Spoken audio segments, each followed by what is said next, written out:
Chers fans de foot, chers téléspectateurs de Mental TV, bonsoir et bienvenue dans ce 55e épisode du Clubhouse de Dribble. À mes côtés, pour évoquer un sommaire très dense que je vais vous présenter dans quelques instants, le journaliste Boris Saint-Jalme. Bonsoir Boris. Salut Marco. Ça va ? Au top, un week-end de récup à l'étranger à Bruges, tranquillement, avec madame, donc l'esprit frais, dispo pour ce Clubhouse. Même pas un petit match de Jupiler League ? Même pas un petit match de Jupiler, bon j'ai quand même regardé un petit peu, tu te doutes bien, la BGL, hein, parce que je suis là pour en parler, mais non, pas de Jupiler malheureusement. Et puis à ses côtés, notre invité, il a 24 ans, il est arrivé cet été en provenance de Vannes en National 3. D'ailleurs, il est né en Bretagne, il est passé par le centre de formation de Lorient, un club où il est resté entre 2015 et 2023 avec quelques prêts. Et depuis sa signature au Progrès, il brille à la pointe de l'attaque en numéro 9, 2 passes décisives, 8 buts en 9 matchs de championnat avec un triplé inscrit hier face au Fola. C'est Junior Burban. Bonsoir Junior. Bonsoir. Merci beaucoup. Merci pour l'invitation tout d'abord. Et ouais, un beau week-end pour moi, pour le Progrès, donc content d'être là et content de commencer. Très bien, le Progrès, on va y revenir puisque nous allons vous présenter les résultats et le classement à l'issue de cette 10e journée de BGL League. Un focus sur le Progrès de Niederkorn et ses bonnes pioches en matière de recrutement avec notamment notre invité Junior Burban. Un autre débat sur le rassemblement des Route Leven. Est-il une réussite ? C'est la question que nous allons nous poser après les 2 matchs nuls obtenus en déplacement. La Youth League, la PH et la Ligue 1 Dames, c'est tout ça, le Clubhouse de Dribble. Et on commence avec donc cette 10e journée de championnat dans l'élite du football luxembourgeois. Le Swift Esperange en ouverture est allé s'imposer 1-0 sur sa pelouse face au Racing dans un match extrêmement engagé. On pourra y revenir. Le Progrès s'est donc imposé 5-2 après pourtant avoir été rejoint à 2 partout contre le Fola Esch. L'Union Titus Pétange a laissé des plumes face à Strasson et a donc perdu 0-1. Mondorf et Dudelange se sont séparés 2-2 de partout. Vils est allé chercher la victoire sur la pelouse de Monderkange 3-0, Monderkange qui enregistre donc une 10e défaite d'affilée. Bétambourg n'a pas pu s'imposer face à Differdange qui a mis 3-0 face au promu. La Jeunesse d'Esch a fait une remontada face au FC Rodange et s'impose finalement 3-2. Enfin, le Victoria Rosport est allé s'imposer 4-1 sur la pelouse de l'US Ostert. Alors messieurs, on va revenir un petit peu sur ces résultats. On a eu énormément de buts, donc ça c'est une bonne chose. Je vais parler plus personnellement du match entre Esperange et le Racing puisque j'étais sur place. Alors un match qui était un choc, un match qui avait l'apparence d'un derby, hein, avec évidemment ces 2 villes très proches, mais surtout dans l'intensité. Franchement, il y avait presque plus d'intensité dans les duels que lors du derby Progrès Differdange la dernière fois. On peut dire. Donc, challenge pour le prochain match, Junior. Je crois que les 10 premières minutes, on en était à 7 fautes. À la fin de la première mi-temps, on en était à quasiment 20 fautes. Enfin, c'est très haché, des contacts extrêmement durs. D'ailleurs, un blessé. Ouais, un gros blessé, Lucas Correa. De ce qu'on a vu sur les réseaux, le Swift a communiqué. Ça a l'air assez grave, malheureusement. Dommage pour lui, parce que c'est un bon jeune joueur luxembourgeois. Il faisait un bon début de saison, donc... petite pensée pour lui en espérant qu'il se remette le plus vite possible, malheureusement. Mais... Un penalty tiré par Yann Mabella et arrêté de manière assez magistrale par Jordan Dupire, qui a brillé et qui a sauvé d'ailleurs le Swift à plusieurs reprises, notamment en fin de rencontre. Et puis un but, une très belle frappe de Dominique Stolz, que je vous invite donc à aller voir sur les plateformes. Donc on peut revenir également sur la défaite de Monderkange, la 10e d'affilée. Ouais, Monderkange, 10 à la suite malheureusement pour eux. Alors on a pour habitude de dire que chaque week-end que derrière ça avance pas trop, donc ils sont toujours dans la course, mais là en fait ils ont perdu contre Vils, donc qui est le premier, qui maintenant est à 7 points. Voilà, qui est à 7 points, et 7 points en bas de classement, c'est vraiment beaucoup. Il y a eu un changement d'entraîneur, pour l'instant ça se traduit pas sur les résultats, donc Monderkange ça va être vraiment très très dur. Je vais pas enfoncer une porte ouverte, mais forcément, je pense que la PH se rapproche de plus en plus pour eux, même s'il reste encore beaucoup de matchs, mais ça va vraiment être très difficile. Ouais. Et puis alors, avant de s'intéresser plus particulièrement aux vainqueurs de la confrontation entre Niederkorn et le Fola Esch, on peut s'intéresser aux vaincus. Le Fola qui n'y arrive pas. Là aussi, il y a eu changement d'entraîneur. Et là aussi, alors certes, l'adversité était sans doute plus forte. Ils vont pas jouer le Progrès tous les week-ends, c'est sûr. tant mieux pour eux, je pense. Mais puis il y a quand même du positif aussi, parce que pendant... Oui, parce que si on enlève Junior, finalement, il y avait 2-2. Voilà, c'est ça. Sans le triplé. Après, dommage, il y a un attaquant, du coup, pour le Progrès. Non, mais même jusqu'à 2-2, alors le Progrès était quand même en relative maîtrise, mais voilà, ça reste des bases de travail intéressantes pour Ronny Suto et son staff, de se dire qu'à la 50e, tu es à 2-2 contre le Progrès, à l'extérieur, qui est une des 2-3 meilleures équipes du championnat. Après, forcément, tu vois qu'il y a quand même un écart de niveau, il y a des erreurs individuelles aussi qui, à ce niveau-là, voilà, tu peux pas te permettre ça. On va y revenir. On va y revenir, mais... Effectivement. Après, je fais argument contre argument, hein, parce que je dis, sans le triplé de Junior, il y avait 2-2, mais après, sans les 2 buts aussi... vraiment magistraux de Barry qui sortent un peu de nulle part entre guillemets, enfin c'est des super buts, mais voilà, tu vois, c'est pas sur des actions construites, c'est à la base, c'est sur des erreurs de progrès, des récupérations hautes, des défenses, donc voilà. Très bien. Alors le match du Progrès, nous allons y revenir, mais avant tout un point sur le classement. Donc avec cette victoire sur la pelouse de Bettembourg, Differdange est toujours seul en tête, toujours invaincu. En 10 journées, 28 points, donc 5 d'avance sur le nouveau dauphin qui est désormais le Swift Espérange, puisque Dudelange a été tenu en échec. Dudelange et le Progrès qui sont donc à égalité de points, 22 points. À noter toujours que le Progrès a encore un match en retard qui sera joué la semaine prochaine contre le Racing, en espérant que les jeunes n'abîment pas trop la pelouse d'ici là, parce que ça va être compliqué. Et qu'il pleuve pas trop non plus. Oui. Mais compliqué. À noter aussi du coup la première défaite du Racing ce week-end. Hein, et première défaite du Racing, effectivement. Donc Differdange devient la seule équipe invaincue avec cette défaite du Racing face à Espérange, donc, et le Racing qui pointe à la 5e place. En bas de classement, Boris, tu en as parlé. Donc Monderkange forcément ferme la marche avec 0 points engrangés. Devant, il y a le CS Fola Esch avec 3 points. Et puis donc 2 équipes à 7 points, Vils et Bettembourg. On note également que Rodange n'est pas loin avec 8 points. Je pense que le maintien et les barrages vont se jouer autour de ces 5 équipes. Ces équipes-là, ouais. Ostert aussi, attention à voir. Mais là, on commence à se dire que même si il reste beaucoup de matchs, le Fola et Monderkange ferait bien quand même de commencer à engranger des points, parce qu'il y a un petit écart qui commence à se faire avec les équipes de devant. Donc, attention pour le Fola et Monderkange. Bien, attention pour le Fola et Monderkange, et attention aux futurs adversaires du Progrès, puisque nous allons parler maintenant au goléador de Niederkorn, Junior Burban. Cet été, le Progrès Niederkorn nous a gratifié d'un recrutement XXL avec les arrivées de profils extrêmement connus de la BGL League. Alors on pense à Ahmed Chekai, on pense à Cédric Sacras.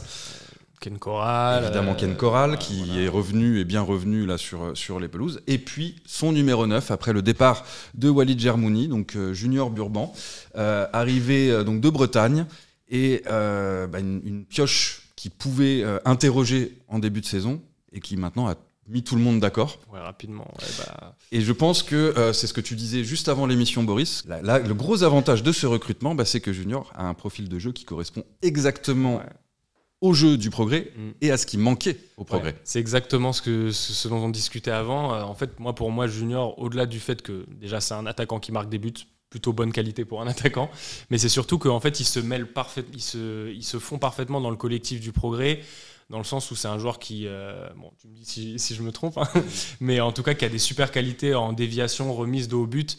Et quand tu vois les profils de joueurs qui est à côté, les Isaba, les Mazur, les Kenny Mixture, qui sont des joueurs très rapides, forcément ça profite énormément, ça crée beaucoup d'espace, il fixe super bien les défenses comme ça. Et puis aussi, selon moi, c'est un attaquant qui a, même s'il a marqué 3 buts, c'est un attaquant qui n'a pas forcément besoin de marquer pour exister et faire du bien à son équipe, parce que justement il va faire souffler dos au but, il est capable de tenir un peu le ballon. Et ça, ils se font parfaitement dans le collectif, il fait les efforts défensifs, et ça, en vrai, pour un coach, c'est idéal. Et surtout, je trouve que c'est vraiment d'autant plus à souligner qu'il est quand même arrivé assez tard dans le mercato. Oui. Et on pouvait se poser la question, c'était d'ailleurs ce dont on discutait souvent, le Progrès, c'est super, etc. Mais ça manque peut-être de qualité un petit peu devant d'un vrai buteur. Finalement, ils l'ont trouvé, mieux vaut tard que jamais, comme on dit. Ils ne se sont pas précipités, et pour le coup, ils ont bien fait. Et du coup, effectivement, là, on a une équipe qui est très solide dans tous les secteurs de jeu, quoi. Junior, est-ce que tu es d'accord quand Boris dit que finalement, tu n'as pas forcément besoin de marquer pour faire du bien à l'équipe? C'est vrai. Après, on est dans un football moderne maintenant où on dit que les attaquants, il faut marquer, mais il n'y a pas que ça. Les puristes du football, ils savent qu'un attaquant, de par ses déviations, de par ses mouvements, de par ses appels, ça va faire du bien à l'équipe. Aussi, par exemple, moi, dans mon cas, j'ai un gabarit où je peux garder les ballons. Et ça fait du bien à l'équipe. Et ça, tout le monde ne le voit pas, mais c'est vrai que ça fait du bien à l'équipe. Donc c'est vrai, un attaquant, il doit marquer, mais il n'y a pas que ça.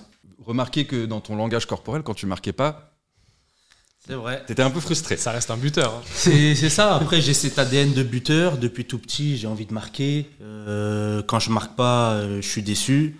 Même si l'équipe gagne, au fond de moi, je suis quand même déçu. Donc forcément, marquer, c'est mon atout premier, on va dire. Donc quand je marque pas, c'est vrai que je tire un peu la gueule. Mais bon, comme ça. Et puis à souligner aussi, Marco, tu le disais, déjà 8 buts en championnat. Oui.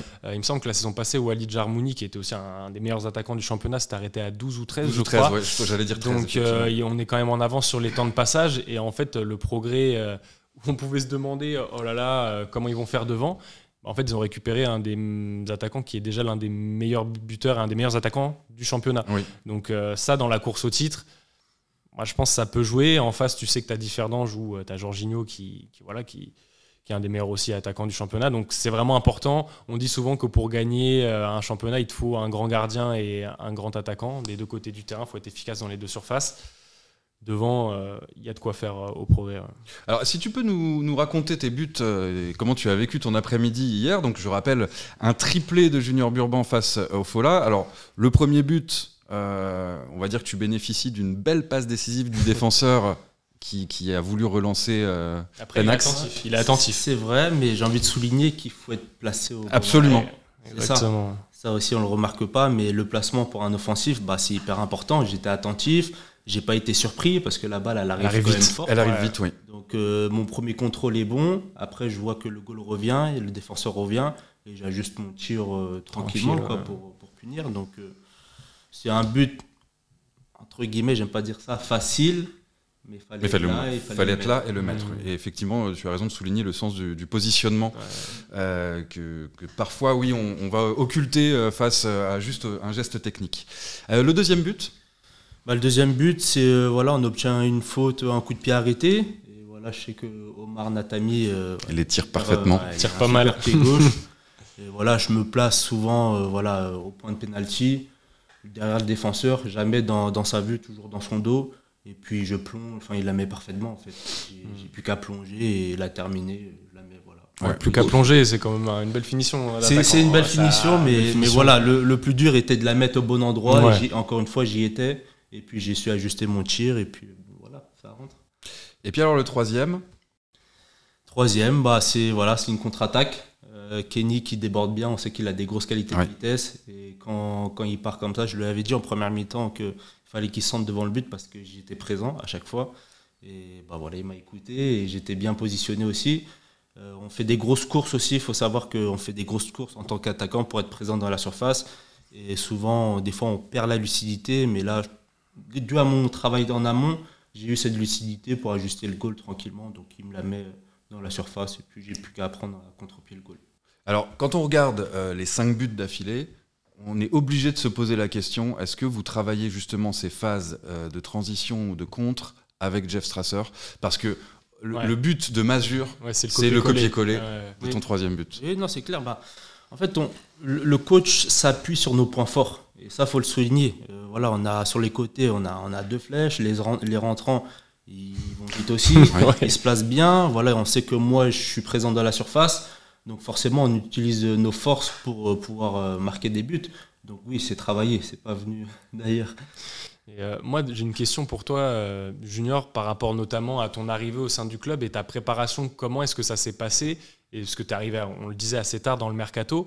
Est-ce que tu es arrivé, tu avais peut-être un coach personnel, tu t'étais déjà un peu entretenu ? Comment ça s'est passé au niveau de ça ? Oui, bien sûr. En tant que joueur de haut niveau, on est obligé de se préparer parce qu'on ne sait jamais quand notre heure va sonner. Le mercato, il était compliqué, il était long. J'ai refusé pas mal d'offres parce que j'attendais le bon projet.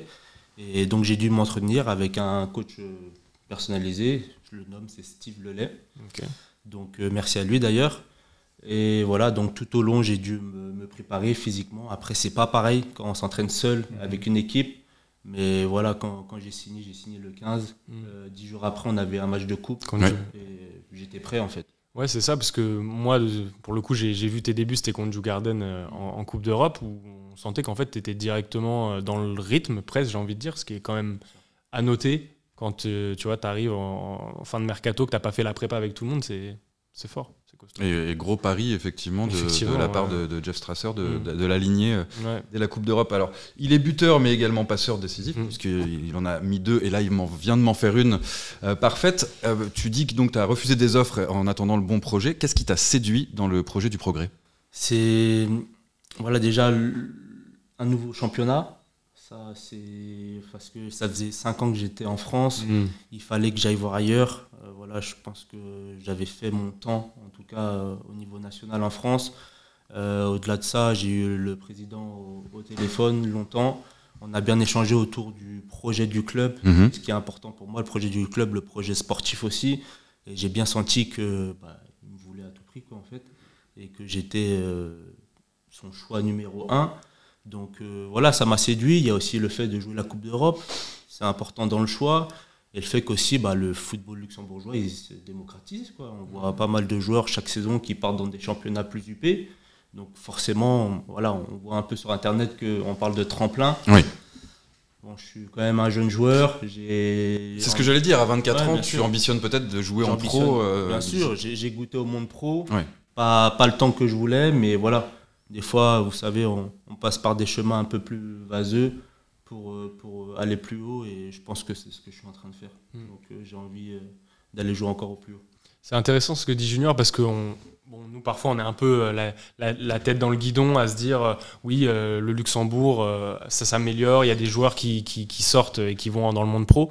Mais en fait, même les joueurs du coup, qui signent ici le savent, ça. Et ça prouve que c'est pas juste dans le microcosme luxembourgeois qu'on en parle, c'est que dans les pays alentours, la France, la Belgique, Pays-Bas, etc., Allemagne, tu as des mecs qui viennent ici pour justement, comme disait Junior, parfois tu prends un chemin un peu plus long, mais pour peut-être retrouver le monde pro derrière. Donc c'est plutôt encourageant pour la BGL League, moi je trouve. Ça, de ce effectivement, et puis ça s'est vérifié sur un certain nombre de joueurs, y compris celui que tu viens remplacer numériquement et avec la manière, donc Walid Germouni, qui a signé en pro en Albanie. Exactement, c'est ça.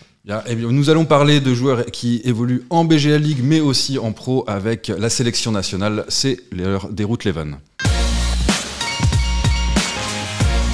Après un mois de septembre catastrophique avec un déplacement en Irlande du Nord qui s'est soldé par une défaite, puis la réception au Stade de Luxembourg de la Biélorussie qui s'est également terminée par une défaite, les Roetleven devaient se racheter avec 2 déplacements d'affilée. Le premier en Bulgarie à Plovdiv, puis le déplacement en Hongrie du côté de Zalaegerszeg pour se déplacer sur terrain neutre face à la Biélorussie. Donc 2 matchs nuls, 0-0 face à la Bulgarie, 1 partout face à la Biélorussie avec l'égalisation de Gerson Rodriguez sur penalty.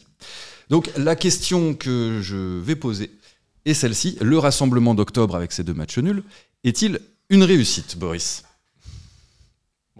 Tu me connais, Marco. Je sens que ça va être J'ai du mal à dire que ce soit très tranché.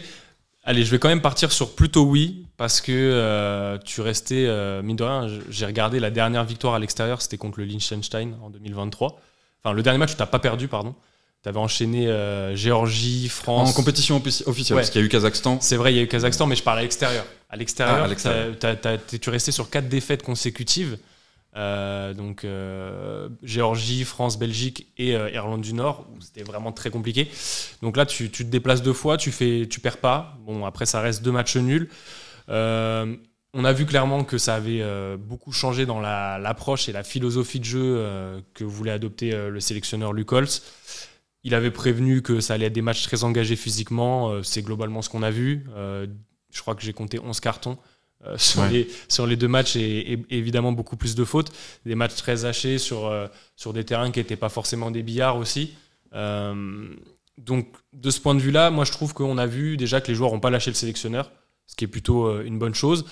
On a vu aussi quelques joueurs émerger, selon moi. Je pense à Korac en défense, qui, en plus toi tu y étais, tu l'as dit, il motivait les troupes, vrai leader, donc ça c'est très important dans un groupe qui est peut-être parfois on peut se dire que ça manque un peu voilà, là, on sait que Maxime Chanot est toujours performant, mais n'est plus tout jeune. Donc, c'est bien aussi d'avoir des mecs derrière qui poussent pour avoir une certaine relève. À mentionner aussi dans les points positifs, moi, j'ai bien aimé l'entrée Homo Sagna, parce que, en fait, en termes de profil d'attaquant... l'entrée, oui, parce qu'il arrive... 30 secondes après, il se prend un jaune. Une minute après, il commet une faute à l'entrée de la surface. Alors, c'est vrai qu'on n'est pas trop d'accord là-dessus. Mais moi, après, c'est lui qui provoque le pénalty. En fait, moi, au-delà du pénalty qu'il provoque, où effectivement, on a marqué qu'un but, donc forcément, ça compte.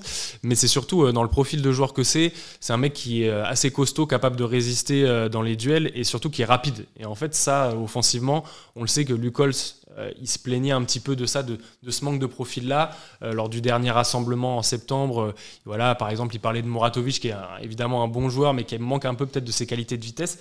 Et je pense qu'Homo Sagna, il est arrivé dans le groupe pour ça. Et en fait, on voit que Luc Holtz l'utilise comme ça et que aussi ses partenaires le cherchent un peu en profondeur. Il a eu quelques situations intéressantes, il provoque le penalty, donc ça, c'est plutôt un bon point. Après, voilà. Moi, je trouve qu'il y a quand même...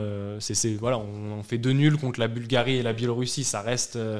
on est dernier du groupe. Et, Bulgarie, je le rappelle, qui, pendant que nous étions en train de défier la Biélorussie, s'est très lourdement incliné. Ils ont pris 5 contre l'Irlande du Nord. Donc, ça situe aussi quand même le gap de niveau qu'il peut y avoir avec des équipes comme l'Irlande du Nord, quoi. Alors, tu citais peut-être une réussite. Personnellement... Bon, ma question, c'est le rassemblement est-il une réussite ? C'est là que je serais un petit peu plus mitigé parce que, oui, au niveau individuel, on a des réussites. On a Sead Korac, tu l'as dit, qui était vraiment patron de la défense et qui dégage quelque chose, une assurance, surtout juste devant Anthony Maurice, qui a été également magistral. On parlait d'Anthony Maurice, mais qui a été excellent. Individuellement. À souligner également, et ça c'était peut-être plus inattendu, Laurent Jans qui s'est montré à la hauteur non seulement au niveau de la grinta mais aussi de l'engagement physique. Donc comme quoi jouer au SK Beveren, finalement et mouiller le maillot tous les week-ends ça peut être intéressant. Kevin Dandziko qui a fait une entrée puis une première mi-temps intéressante, qui promet pour l'avenir. Voilà. Après, moi, je m'interroge. Tu parles effectivement du fait que le sélectionneur pointait du doigt le manque de vitesse pour aller dans la profondeur et alimenter Gerson en 9, par exemple. Et je m'interroge sur le fait qu'il aurait pu appeler d'autres gens qui jouent tous les week-ends. Je pense, par exemple, à ton coéquipier junior, Omar Natami, qui a fait une excellente saison 2023-2024, qui aurait peut-être pu être appelé au moment où les Root Leven étaient décimés là, pour le rassemblement cet été contre la France et la Belgique. Voilà, je pense à Farid Ikene du Racing. Et bon, toi, de ton point de vue en tant que coéquipier, qu'est-ce que tu penses du niveau d'Omar Natami ? En fait, j'ai envie de dire, il sait tout faire. Offensivement, en tout cas, il sait tout faire. Il a la vision de jeu, il a la passe, il a la précision. Il sait prendre les bonnes décisions au bon moment. Honnêtement, la dernière personne avec qui j'ai joué qui avait cette qualité technique, c'était Enzo Lefebvre, il joue à l'AS Roma. Pas mal. Et Julien Ponceau, qui joue en Ligue 1, Ligue 2. Ouais.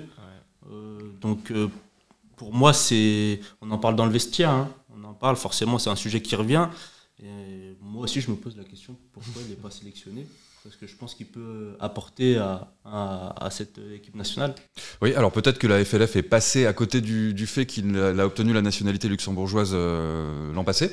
Un des enseignements qu'on a pu tirer quand même de ce rassemblement, et là je te rejoins qui est positif, c'est au niveau tactique. Alors, en fait, je suis très partagé sur cette question parce que Luc Holtz te l'avait dit lors de la conférence de presse en Biélorussie et l'a redit, finalement, il voudrait revenir à un jeu où bloc bas, on met le bus, on balance les ballons. Ce qui a été demandé d'ailleurs clairement en fin de match contre la Bulgarie. Ouais. Et face à la Biélorussie, il y avait des pistons. Ouais. Face à la Biélorussie, tu avais des pistons. En fait, je suis un peu... C'est pour ça que je préfère voir le verre à moitié plein, mais malgré tout, il y a des trucs qui me... des points noirs qu'on ne peut pas occulter. Alors, tu parlais des pistons. Je pense que Luc Holtz, ça fait longtemps qu'il est à la tête de la sélection. Là, on voit clairement qu'il cherche à se renouveler. Il cherche des nouveaux systèmes de jeu. Il essaye des nouveaux joueurs. Là, on a vu, par exemple, contre la Biélorussie, Zinani qui était en 10 avec Kourchi et Gerson devant. Pour le coup, moi, Sinani, j'ai bien aimé en 10. Tout à fait. On sent que forcément, il manque un peu de rythme parce qu'il joue pas beaucoup avec Sampaoli. Mais globalement, ça, je trouve que c'est une idée à revoir. Après, par exemple, dans les points un peu moins bons, Gerson, c'était compliqué. Alors il marque son penalty, rien à dire, c'est très bien. Mais en fait, dans le jeu, ce qui m'a dérangé avec Gerson, c'est que je l'ai senti, au-delà du fait que tu sens qu'il manque de rythme, et bon, ça, peut-être qu'en jouant en Chine, là, ça va aller mieux. Mais c'est surtout que je le sens déconnecté collectivement. Du collectif. En fait. Et aussi, je ne peux pas passer à côté d'un joueur que j'aime énormément, Leandro Barreiro, qui a été transparent. Où je trouve que... je vais peut-être loin, mais qui n'était pas à son niveau. Tu vois que en fait, le mec, pareil, manque de rythme. Benfica, c'est le grand saut, c'est un top club. C'est un top club qui joue la Coupe d'Europe tous les ans. Il y a une pression monstre. C'est un des 2-3 très gros clubs portugais. Et voilà, là, encore ce week-end, en coupe, il a joué 10 minutes. Donc même en coupe, il joue pas. Depuis l'arrivée du nouveau coach, Bruno Lage, ça commence à être compliqué. Donc là, on l'a vu sur ce rassemblement, c'était un peu plus dur pour lui. Donc ça, c'est un autre point un peu négatif, quoi. Ouais. Oui, on a des bonnes surprises. Le petit Tomas Moreira également, qui a eu ses premières minutes. Et puis d'autres moins bonnes surprises. Alors tu cites Leandro Barreiro, il y a Mathias Olesen également qui est dans le dur aussi. C'est compliqué. Après, Mathias Olesen, à sa décharge, j'ai envie de dire que le mec est trimballé à droite, à gauche. Un temps, il est derrière les deux attaquants. Un temps, il est troisième milieu. Un temps, il joue ailier gauche. Donc, c'est un peu le couteau suisse. Et ça a ses limites. En fait, ça a ses limites, clairement. Et puis, surtout, le truc, c'est que là, tu fais 2 matchs où tu perds pas à l'extérieur. Donc, très bien, pourquoi pas. Mais en fait, il y a un moment, là, il va falloir gagner. Si tu veux pas finir dernier et jouer les barrages contre une équipe de Ligue D. Mais par exemple, moi je pense que le match le plus important où là faudra impérativement les 3 points, c'est contre la Bulgarie. Ouais. Contre la Bulgarie, tu es obligé de gagner. Et Lukols l'a dit d'ailleurs, le 15 novembre, il faut gagner. Donc t'as pas le choix. Mais pour gagner, il faut marquer des buts. Là, notre seul but, je mets de côté le Kazakhstan qui était un match presque d'exhibition après la défaite face à la Géorgie. Donc notre dernier but dans le jeu, effectivement, ça remonte en novembre 2023 face au Liechtenstein. C'est compliqué. Et en fait, les solutions, Kourchi, il fait ce qu'il peut, il donne ce qu'il a à donner. Intéressant, Kourchi, c'est vrai qu'on n'en a pas parlé. Il a fait des bonnes choses, mais c'est délicat. Omossania aussi fait des bonnes entrées. Mais voilà. Il faut des gens qui ont du rythme aussi. C'est pour ça que je parle de Farid Ikene ou de Omar Natami. Ce sont des gens qui jouent tous les week-ends, qui sont dans l'engagement, qui ont un niveau. Alors certes, ils n'ont pas... jouer des matchs internationaux sous les maillots de l'équipe nationale, mais Omar Natami, il a joué des matchs internationaux en Coupe d'Europe et a pu tirer son épingle du jeu. Donc bon, la porte est ouverte. Ouais, Omar, on a compris que tu l'aimais bien. Non, mais c'est pas une question d'aimer bien, c'est une question aussi de talent, c'est une question de vouloir aussi pour le Luxembourg une victoire, parce que je sens qu'on a le talent sous le pied. Il faut juste essayer de faire les bons choix. C'est facile, évidemment, à dire, nous, et à ne pas prendre les responsabilités. Mais en tout cas, au moins, on a le mérite d'ouvrir certaines portes ou de passer par la fenêtre. Tout à fait. Il y en a qui ne sont pas passés par la fenêtre, mais qui sont entrés par la grande porte. Ce sont les jeunes du Progrès qui disputeront le 2e tour de la Youth League ce mercredi. On en parle tout de suite. Et oui, ils ont réalisé une qualification historique il y a quelques semaines en s'imposant face au FC Tórshavn, le club des îles Féroé. Et donc, historique, un club du Grand-Duché s'est qualifié pour le 2e tour de la Youth League, donc la Champions League des jeunes. Et vont affronter ce mercredi en match aller sur la pelouse du stade Jos Oppert, Midtjylland. Qui est un club danois bien connu du Grand-Duché. Ouais, bien connu, notamment du Progrès. Notamment du Progrès. S'était fait sortir il y a la saison passée en prolongation dans un match où au retour ils avaient été héroïques, le Progrès, en se faisant surprendre en prolongation. Non, mais Midtjylland, déjà, faut, comme tu l'as souligné, c'est vraiment important de revenir dessus, c'est une première. Et donc, même si on peut se dire, ouais, ok, c'était une équipe des îles Féroé, déjà, il y a... Bon, on a vu Differdange qui s'est fait battre par Klaksvik. Voilà, les îles Féroé, faut aussi respecter. Et surtout, en fait, quand tu n'as jamais fait quelque chose, tu sais pas que tu peux le faire. Et là, le Progrès a ouvert la voie et ouvert la porte pour les années suivantes, pour, on l'espère, de plus en plus de bonnes performances. Et puis, c'était globalement mérité, il n'y a pas eu photo. Bon, là, par contre, au prochain tour, ça va être un autre calibre, probablement. Midtjylland, c'est un très bon club danois. Et c'est surtout un club qui forme, où il y a beaucoup de jeunes qui arrivent en Europe à Midtjylland et qui sont très rapidement revendus dans des très gros clubs européens. Donc l'année passée, ils ont été jusqu'en 16e, je crois, de la Youth League. Ouais, c'est possible. C'est un club où il y a vraiment des bons jeunes. Ça fait partie de l'ADN de ce club-là. Donc là, tu auras peut-être dans cette rencontre des mecs que tu vas voir jouer dans les meilleurs clubs européens d'ici quelques années. Donc je pense que ce sera un très très gros match. Mais après, c'est aussi, je pense, à ces occasions-là, tu vois, pour les jeunes du Progrès, de prendre l'expérience, de voir aussi ce que c'est le très haut niveau et pourquoi pas de créer l'exploit. Alors, tout à fait, pourquoi pas créer l'exploit, parce que ces jeunes, ils ont été vraiment impressionnant dans l'engagement qu'ils ont mis. Alors, moi, j'étais au match retour contre le Torschaffen et lors de cette rencontre, effectivement, il y avait du beau jeu, il y avait du jeu technique, des circuits de passe qu'on voyait qui avaient été travaillés par les coachs Pupovac et Sam Scholler. Moi, j'ai trouvé que c'était agréable à voir, que ça avait largement le niveau de bons matchs de BGL League. Ouais, non, et même lorsque l'adversaire était un peu au-dessus, qui ont su courber les chines, qui avaient exactement l'attitude qu'on demande lors de matchs internationaux.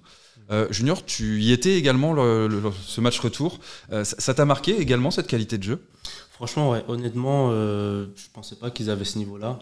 Bon, je connais un peu les clubs jeunes en France et puis je sais que c'est un bon niveau et puis j'ai trouvé que ça se ressemblait en fait. Et bon voilà, les jeunes se sont mis au niveau, il y a de la qualité technique, il y a de la qualité physique aussi, même si par rapport à l'équipe adverse on était quand même un peu supérieur. Ouais.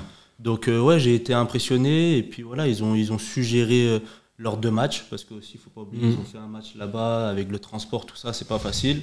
Et puis tu le soulignes, hein, effectivement, ça se voyait vraiment lors de l'entrée des joueurs sur le terrain. Donc on avait les U19 du Progrès, et c'était des géants du côté de Torschaffen. C'était vraiment des grands gaillards. La différence, ça se voyait. Mais il faut souligner que, voilà, on l'a dit, c'est historique pour le club, pour le pays, donc c'est une bonne chose.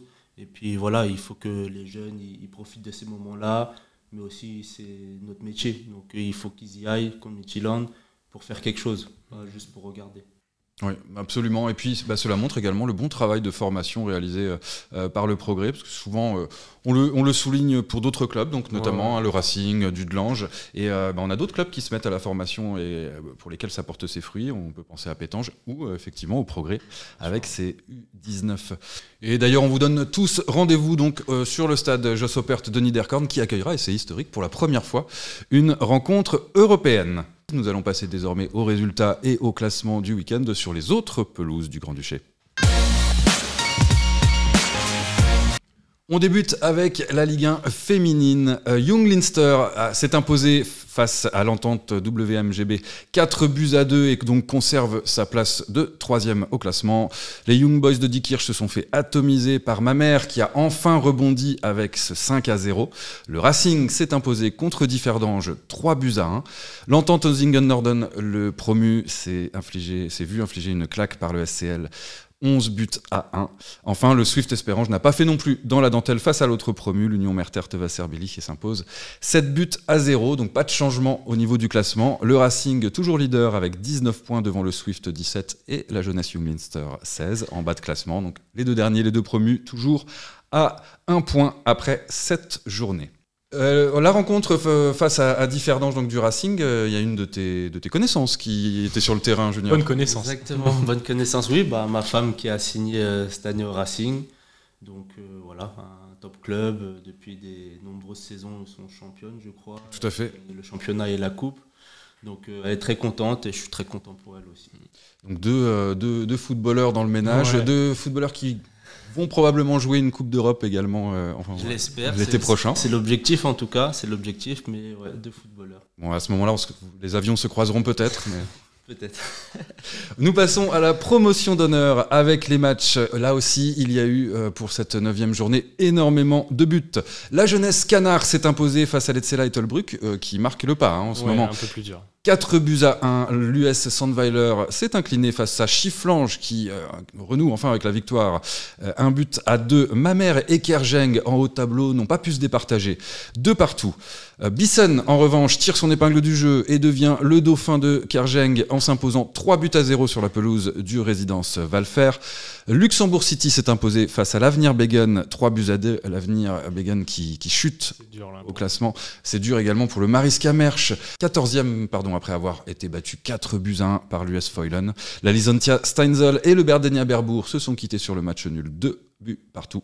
Enfin, l'US Rumelange a essayé de se remettre d'aplomb et inflige un beau 6-0 face au Cupchen Wormeldange. Alors, ce qui nous donne au classement, donc Kerjeng seul en tête avec 21 points et un petit point d'avance sur la Terre de Bissen et le FC Mamers avec 20 points.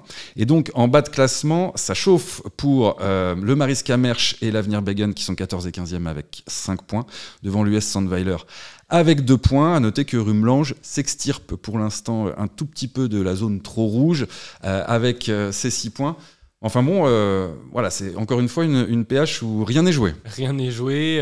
Bon, important de souligner quand même, parce qu'il y a un mec qui marche sur l'eau depuis le début de saison. Michael Jäger. Ouais, Michael Jäger qui à chaque fois, à tous les matchs, tu vois, doublé, triplé, il marque à quasiment tous les matchs. Il est à 13 ou 14 buts, je crois, en 9 matchs. Je crois que c'est son 14e but. Ouais. Voilà, c'est 13 et 14e but. Voilà. C'est quand même pas mal, 14 buts en 9 matchs. Moi, je pense que Junior signe. Ouais, Junior signe en connaisseur, donc non, très très fort. En plus, il a encore mis un doublé, il égalise à la dernière minute contre Kerjeng qui est leader. Donc non, très très très costaud. Bien, merci messieurs d'avoir débattu et nous avoir apporté vos lanternes sur la Youth League, sur les Route Leven et évidemment sur le progrès. Junior, qu'est-ce qu'on peut te souhaiter pour la suite de la saison ? Plein de buts. Évidemment, non, mais c'est surtout la santé, c'est important, il faut le souligner. On fait un sport de haut niveau où voilà, le corps humain, des fois, il encaisse des chocs, des choses. Et c'est important d'avoir la santé. Et puis, je voudrais rajouter un petit truc aussi, remercier ma famille, mes proches, mes représentants qui sont là au quotidien avec moi pour me soutenir. C'est les personnes qu'on ne voit pas mais qui sont importantes pour nous en tant que footballeurs, donc je leur fais un petit clin d'œil et je les remercie. Et ben voilà, le message est passé. Boris, tu veux faire passer un message à ta famille aussi ? Moi ça va, normalement tout le monde sait que je vais bien, donc voilà, j'embrasse tout le monde quand même, hein, bien sûr, et puis on se retrouve rapidement, hein, mon cher Marco. Évidemment, on se retrouve rapidement, alors pas la semaine prochaine, mais dans 2 semaines, moi j'en profite pour souhaiter un bon anniversaire à ma petite fille de 7 ans, et je vous souhaite une très bonne semaine de foot. Allez, à bientôt, bye bye. Ciao, ciao.